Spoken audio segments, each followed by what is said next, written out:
So friend, in our previous video हम लोगों ने यहाँ तक ये मिल पाती है यहाँ तक हम लोगों ने ऑलरेडी डिस्कस कर लिया था। अब आज के इस वीडियो में हम लोग यहाँ इस पोर्शन से स्टार्ट करेंगे हमारा चैप्टर संसार सागर के अनाम नायक।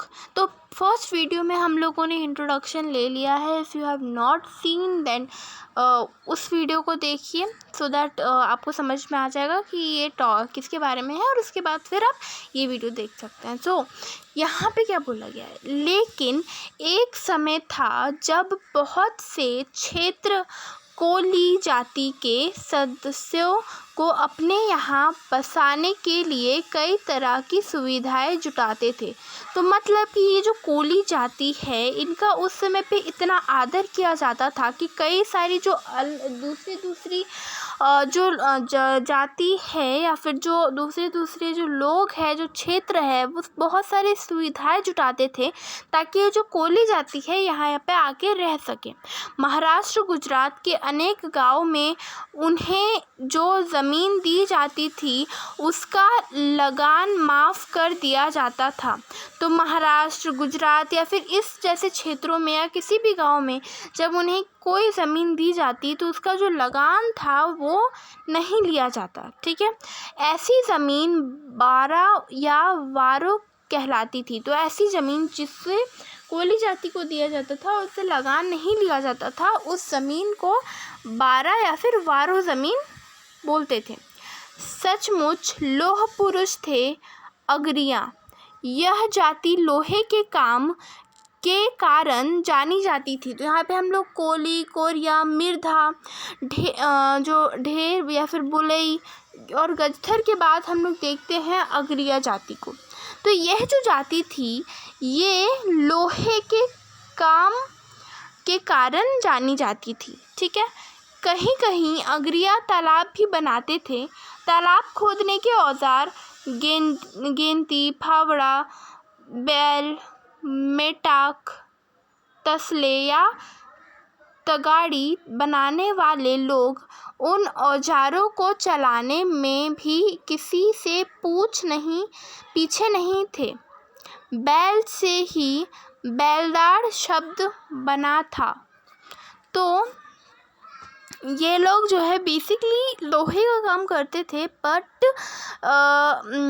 जो ये लोग है ये बेसिकली औज़ार बनाने का काम, ठीक है, या फिर जो औज़ार लगते थे इन्हें बनाने का काम करते थे, जैसे कि गेंडी, फावड़ा, बैल, मेटाक। ठीक है, तो ये सब ये लोग बनाते थे, लोहे का काम करते थे।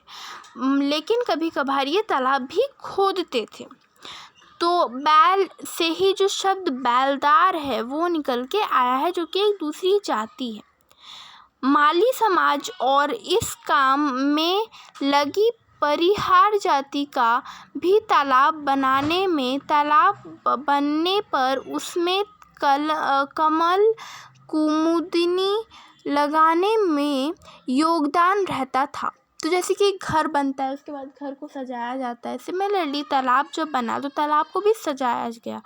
तो जो माली समाज या फिर इस काम में लगी परिहार जाति, ठीक है, माली समाज या फिर परिहार जाति जो थे वो तालाब बनाने में तो काम करते ही थे, पर तालाब बनने के बाद उसे कैसे सजाया जाए, कमल से, कुमुदिनी फूलों से, ठीक है, ये भी वो लोग करते थे, लगाने में योगदान रहता था। कहीं कहीं तालाब के किनारे की कुछ ज़मीन केवल माली परिवारों के लिए सुरक्षित रखी जाती थी। तो कभी कभी सिर्फ ये माली परिवारों के लिए जो तालाबों की जो ज़मीन होती थी वो सुरक्षित रखी जाती थी। तालाबों की जो किनारों की ज़मीन होती थी, ठीक है, उनका जीवन तालाब में से चलता था और जीवन भर वे तालाब की रखवाली करते थे।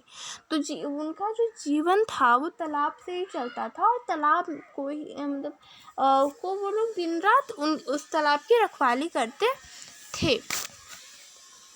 राजस्थान में ये काम मीना करते थे। तो यही काम जैसे कि एक जाति को अलग अलग जगह पर अलग अलग नाम से जाना जाता है, तो यही काम जो राजस्थान में मीना जाति का था। अलवर जिले में एक छोटी सी नई संस्था तरुण भारत संघ ने पिछले 10 वर्षों में 2000 से अधिक तालाब बनाए हैं। तो अलवर जिले में, ठीक है, छोटी सी एक नई संस्था जो कि तरुण है, उन्होंने भारत संघ ने मतलब पिछले 10 वर्षों में 2000 से ज़्यादा तालाब बनाए हैं। उस संस्था तरुण संस्था ने अलवर में, उसे हर गांव में यही लगा कि पूरा गांव तालाब बनाना जानता है, ठीक है। तो हर गांव में उन्हें यही लगा, जब वो लोग तालाब बनाने जाते हैं, कि हर गांव को तालाब बनाना आता है। कठिन से कठिन मामलों में संस्था को बाहर से कोई सलाह नहीं लेनी पड़ती, क्योंकि भीतर तो मीना थे जो पीढ़ियों से यहाँ तालाब बनाते रहते हैं। तो जब ये संस्था गई तो इन्हें बाहर से किसी भी प्रकार की जानकारी नहीं लेनी पड़ी, क्योंकि सिर्फ जो मीना है वही इन्हें सब कुछ ऑलमोस्ट बता देते थे। एक तरफ दक्षिण में नीलघंटी जैसे हरिजन थे, जो पश्चिम में पालीवाल जैसे ब्राह्मण भी थे। जैसलमेर जोधपुर के पास 10वीं सदी में पल्ली नगर में बसने के कारण ये पल्लीवान या पालीवान कहलाए। तो दक्षिण तरफ में एक नीलघंटी नामक एक जाति रहती थी, और जैसे हरिजन थे, और तो पश्चिम में, ठीक है, पश्चिम में पालीवान नाम की जाति रहती थी। पालीवान नाम कहाँ से मिला? तो जैसे कि जो जैसलमेर रीजन है या जो जोधपुर रीजन है, उसके पास 10वीं सदी में पल्ली नगर में बसने के कारण, जो जोधपुर रीजन है वहाँ पे पल्ली नामक एक जो जगह है, वहाँ पे बसने के कारण इनका जो नाम पड़ा वो था पल्लीवान, ठीक है, यानी कि पल्ली में रहने वाले या पल्लीवाल, ठीक है, पालीवाल कहलाए। इन ब्राह्मणों को मरुभूमि में बरसने वाले थोड़े से पानी को पूरी तरह से रोक लेने का अच्छा कौशल छद गया था। तो थोड़े से जो पानी है उसको भी पूरी तरीके से रोक लेने का इनको अच्छा खासा आता था, इनको ये सब पता था। वे खडीन के अच्छे निर्माता थे। तो खडीन के ये लोग, ये जो ब्राह्मण जाति के लोग, ये पालीवान ये अच्छे से जानते थे, निर्माता थे। मरुभूमि का कोई ऐसा बड़ा टुकड़ा जहाँ पानी बहकर आता हो, वहाँ 2 या 3 तरफ से मेंढबंदी कर पानी रोककर विशिष्ट ढंग से तैयार बांधनुमा खेत की खडीन कहा जाता था। तो मरुभूमि क्यों उसको कहा जाता था? क्योंकि वहाँ पे उतना अच्छा पानी नहीं होता, पानी नहीं बरसता था। तो ठीक है, तो इसी वजह से उस समय क्या होता था कि थोड़ा सा जहाँ पे पानी का सोर्स है उसको भी बांट दिया जाता और वहाँ पे प्रॉपर्ली खडीन टाइप का बना दिया जाता। खडीन खेत बाद में है, पहले तो तालाब ही है। तो खडीन खेत जो बनाए जाते हैं तो बाद में आया, पहले तो तालाब ही बनते थे। मरुभूमि में सैकड़ों मन अनाज इन्हीं खडीनों में पैदा किए जाते थे। तो खडीन इतने इम्पोर्टेंट थे कि बहुत सारे धान इसी में पैदा किए जाते थे, उगाए जाते थे। आज भी जोधपुर, जैसलमेर, बाड़मेर क्षेत्र में सैकड़ों खडीन नज़र आ जाती है। तो आज भी बहुत सारी खडीन हम लोग इस रीजन्स में देख सकते हैं, क्योंकि इस रीजन में ज़्यादा पानी नहीं पड़ता है, तो फसलों को उगाने के लिए इन सब टाइप से खडीन बनाया जाता है। लेकिन पानी के काम के अलावा स्वाभिमान भी क्या होता है, इसे पालीवान ही जानते थे। लेकिन ये पानी जो है, क्योंकि पालीवान अच्छे से जानते थे पानी क्या होता है, क्योंकि पानी का इम्पोर्टेंस उनको पता था कि वहाँ पे पानी उतना अच्छा बरसता नहीं था, होता नहीं था, ठीक है। तो इसी वजह से वो लोग उसका इम्पोर्टेंस डालते थे। लेकिन पानी के अलावा जो स्वाभिमान है उसका भी इम्पोर्टेंस पालीवान अच्छे से जानते थे। राजा से किसी समय विवाद हुआ, बस रातों रात पालीवान के गांव खाली हो गए। तो ये था स्वाभिमान, सेल्फ रिस्पेक्ट, कि कभी किसी दिन किसी राजा से झगड़ा हुआ, बस दूसरे दिन सब वहाँ से चले जाते थे कि अब उस राज्य में नहीं रहेंगे। एक से एक कीमती सुंदर घर, कुएं, खडीन सब छोड़कर पालीवान राज्य से बाहर हो गए। तो सारा मोह माया छोड़कर बस अपने सेल्फ रिस्पेक्ट के लिए वो लोग चले जाते थे। ठीक है। उसके बाद आज अनेक वीरान गांव और घर जैसलमेर में पर्यटकों का गाइड बड़े गर्व के साथ दिखाता है। तो जो पर्यटकों जो वहाँ पे जाते हैं, टूरिस्ट, उनके जो गाइड होते हैं वो प्राउड से उन सारी रीजन्स को जो खाली पड़े हुए हैं उन्हें दिखाते हैं, जैसलमेर के ये सब रीजन्स। क्योंकि अब तो वो सब रीजन बहुत प्राचीन थे, तो अभी तो उनका ऑब्वियसली इम्पोर्टेंस है। पालीवान वहाँ से निकल कर कहाँ कहाँ गए इसका ठीक अंदाज़ा नहीं है, पर एक मुख्य धारा आगरा और जौनपुर में जा बसी थी। तो मतलब ठीक से तो कुछ पता नहीं चल पाया है अभी तक कि बेसिकली ये जो पालीवान यहाँ से गए ये सब कहाँ जाके रहे। लेकिन जो मुख्य धारा, जो मेन धारा था, वो ज़्यादातर जौनपुर और आगरा में जाके बसी। अपने पूरे शरीर पर राम राम का गूंदना गुदवाने और राम राम की चादर ओढ़ने वाले छत्तीसगढ़ में कई गाँवों में लोग यह कहते हुए मिल जाएंगे कि उनका तालाब बंजारों ने बनाया था। तो ठीक है, मतलब क्या है कि छत्तीसगढ़ के रामनामी तालाबों के अच्छे जानकार थे।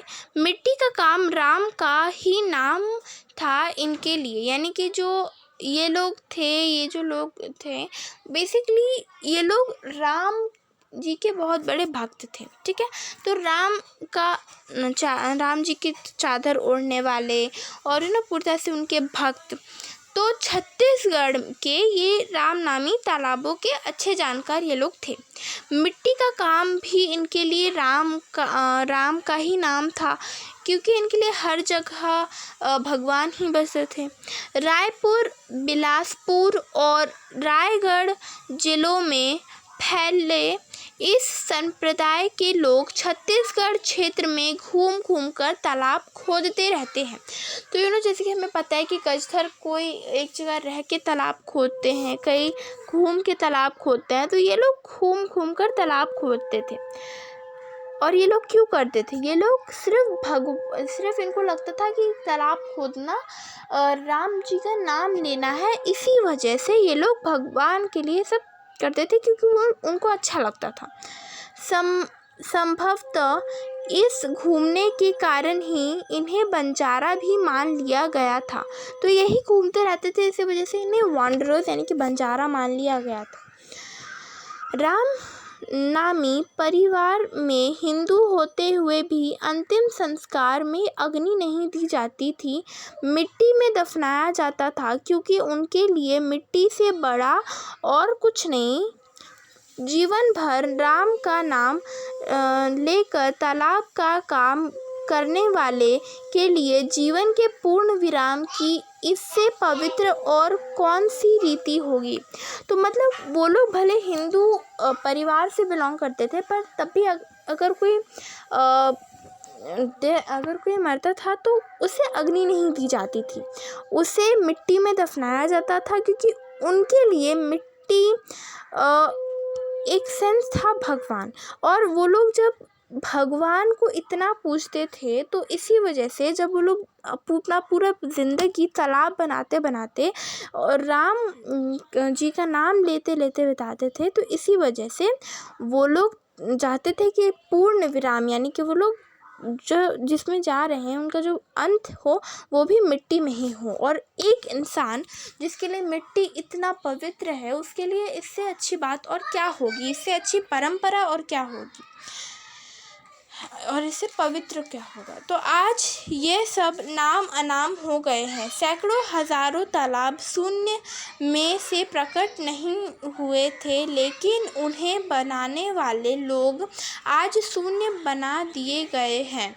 तो मतलब ये लोग, आज कोई नहीं जानता कि तालाब किसने बनाया था। ये सारे नाम अनाम हो गए हैं। सैकड़ों हजारों तालाब आज शून्य में से अचानक से प्रकट नहीं हुए, इन लोगों ने बनाया था, लेकिन आज इन लोगों का नाम मिट गया है।